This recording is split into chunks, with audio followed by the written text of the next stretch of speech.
Let's talk about some life-changing practices. Sometimes it's the seemingly small things in life that make a big difference. One of those may be the decision to put a small amount of your income into a savings account. When you start, it doesn't look too monumental, but if you start early and keep to your plan, the result can be surprising. Albert Einstein is quoted as saying, for instance, that the greatest mathematical discovery of all time is compound interest. Interesting and powerful. And Einstein knew the key was consistency. What if you were to learn that in a similar fashion, you could make some small investments in your leadership practices that will provide exponential return? Would you be interested? Well, leadership expert Steve Gutzler listed 9 things that, if implemented consistently in the life of a leader, will make a lasting difference in both you and the organization you lead. Let's take a look at them. Number 1 is creating a morning routine. That includes solitude, prayer, or meditation. Number 2 on his list is setting 3 professional goals per day. That could be a challenge, but it's good to get started in that direction. Number 3 is carving out time for 10 minutes of reading daily. Input for your life. Number 4 is showing up early and being prepared. Number 5 is asking smart questions. And number 6 is keeping your workspace clutter-free. I think I got to work on that one. 7 on his list is forming 1 healthy habit each month. And 8 is staying focused on priorities. Working hard is number 9. Working hard and staying accountable.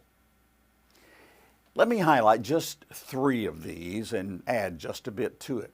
First, creating a morning routine is essential, and to that list of solitude, prayer, and meditation, I would quickly add Bible reading. I love number 4 on his list, showing up early and prepared. In my many years of hosting the morning drive time program on our Christian radio station, I tried to follow that idea. It meant I woke up at 3:15 a.m. most mornings. I read the local newspapers to see what was happening in our world, and then I coupled that with some Bible reading for balance. And then it was off to the station to look through material that had already been prepared for that morning show.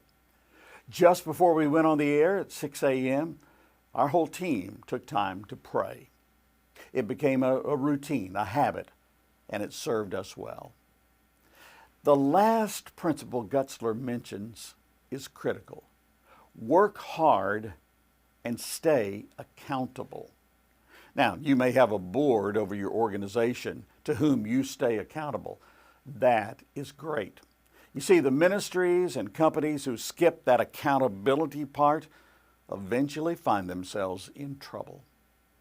Of course, as Christ followers and servants, we must be accountable to our Savior. Our daily routine should include the confession of sin, seeking forgiveness. That may be confessing a bad attitude or ungodly spirit or a bad response to a co-worker. It may go to the more serious area of lust or infidelity. Whatever it is, we need to be accountable to the Lord. The Apostle Paul reminded the Colossians of just that principle. He said, "Work willingly at what you do, as though you were working for the Lord rather than for people. Remember that the Lord will give you an inheritance as your reward, and that the master you are serving is Christ." You find that in Colossians 3:23 and 24. If some of those principles from Steve Gutzler are not in your daily routine, try adding 1 or 2 each week. See what a difference it will make in your leadership and in you. Well, God is using Media Alliance in amazing ways globally. And if you would like to know more about this ministry, check out our website, MEDIALLIANCE.cc. And you can help us grow the ministry simply by liking, subscribing, and sharing this video. thanks, and God's best.